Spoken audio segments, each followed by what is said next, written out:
Sebagai salah satu upaya dalam memotivasi masyarakat di Palembang untuk dapat senantiasa memakmurkan masjid maupun musola demi mewujudkan Palembang Emas Darussalam, Harnojoyo, Wali Kota Palembang beserta jajaran pejabat teknis pemerintahan Kota Palembang kembali menggelar program Safari Subuh.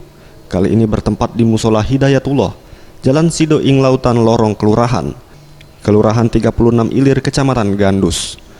Harnojoyo, Wali Kota Palembang mengatakan saat ini program Safari Subuh terus digencarkan dengan melibatkan sekitar 1.800 pejabat Pemkot Palembang. Selain para pejabat, pada Safari Subuh juga setidaknya 500 dari target 1.100 orang ustadz untuk tahun 2019 sudah terlibat menjadi penggerak Safari Subuh saat ini.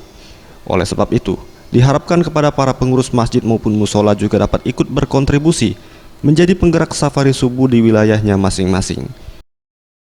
Bisa menggerakkan masyarakatnya untuk sholat subuh, karena pemerintah saat ini di samping 1.800 pejabat yang juga menjadi penggerak subuh, kami akan merencanakan untuk tahun 2019 ini 500 ustaz, target kita 1.100 ustaz akan menjadi penggerak.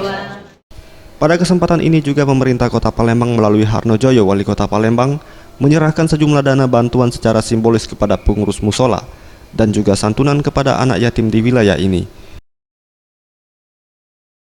Tim Liputan Sriwijaya TV.